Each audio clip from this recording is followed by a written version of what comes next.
দেশের চলমান রাজনৈতিক পরিস্থিতিতে এক ঐতিহাসিক সন্ধিক্ষণে দাঁড়িয়ে বাংলাদেশ জাতীয়তাবাদী দল বিএনপি এই মুহূর্তে একসঙ্গে তিনটি অতি গুরুত্বপূর্ণ বিষয়ে সর্বোচ্চ মনোযোগ দিচ্ছে দলটির হাইকমান্ড। তার মধ্যে রয়েছে বিএনপি চেয়ারপারসন বেগম খালেদা জিয়ার অসুস্থতা ও চিকিৎসা, ভারপ্রাপ্ত চেয়ারম্যান তারেক রহমানের নির্বিঘ্ন স্বদেশ প্রত্যাবর্তন এবং আসন্ন ত্রয়োদশ জাতীয় সংসদ নির্বাচনে বিজয় নিশ্চিত করা। এই তিন ইস্যুকে কেন্দ্র করে এখন মহাব্যস্ত বিএনপির সর্বস্তরের নেতাকর্মীরা। সাংগঠনিক শক্তি বাড়ানো, জনসম্পৃক্ততা বৃদ্ধি এবং রাজনৈতিক কৌশল নির্ধারণে দলটি নিয়েছে সমন্বিত কর্মপরিকল্পনা।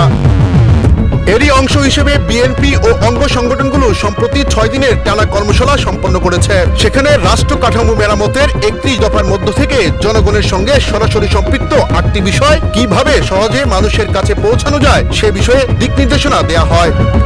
এদিকে দলীয় চেয়ারপারসন বেগম খালেদা জিয়ার শারীরিক অবস্থা নিয়ে উদ্বেগ, অন্যদিকে তারেক রহমানের দেশে ফেরার খবরে উচ্ছ্বাস। এই দ্বৈত বাস্তবতায় এগোচ্ছে বিএনপি। দলটির মহাসচিব মির্জা ফখরুল ইসলাম আলমগীর জানিয়েছেন, দীর্ঘ 18 বছর নির্বাচনের পর আগামী 25 ডিসেম্বর তারেক রহমান দেশে ফিরবেন। এই উপলক্ষে তাকে ঘিরে ঐতিহাসিক সংবর্ধনার প্রস্তুতি নিচ্ছে বিএনপি ও এর অঙ্গ সংগঠনগুলো।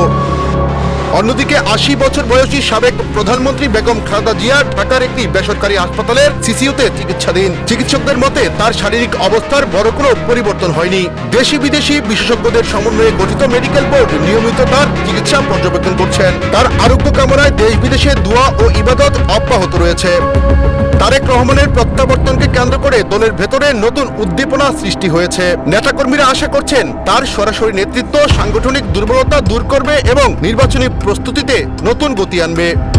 এদিকে ত্রয়োদশ জাতীয় সংসদ নির্বাচনকে বিএনপি দেখছে গণতন্ত্র পুনরুদ্ধারের গুরুত্বপূর্ণ লড়াই হিসেবে। ইতোমধ্যে 275টি আসনে সম্ভাব্য প্রার্থী ঘোষণা করা হয়েছে। মাঠের পাশাপাশি সামাজিক যোগাযোগ মাধ্যমেও জোরদার করা হয়েছে প্রচার কার্যক্রম। একই সঙ্গে চূড়ান্ত হচ্ছে জনকল্যাণমুখী নির্বাচনী ইস্তেহার। তবে নির্বাচন সামনে রেখে যুগপৎ আন্দোলনের শরীরদের সঙ্গে আসন সমঝোতা নিয়ে কিছুটা টানাপোড়েন রয়েছে। এ বিষয়ে সমাধানে আগামী 17 ও 18 ডিসেম্বর মিত্র দলগুলোর সঙ্গে বৈঠকে বসছে বিএনপি।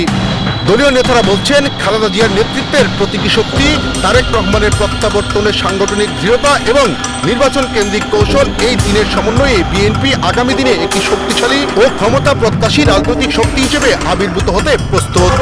এস এম শামীম, সুখবর।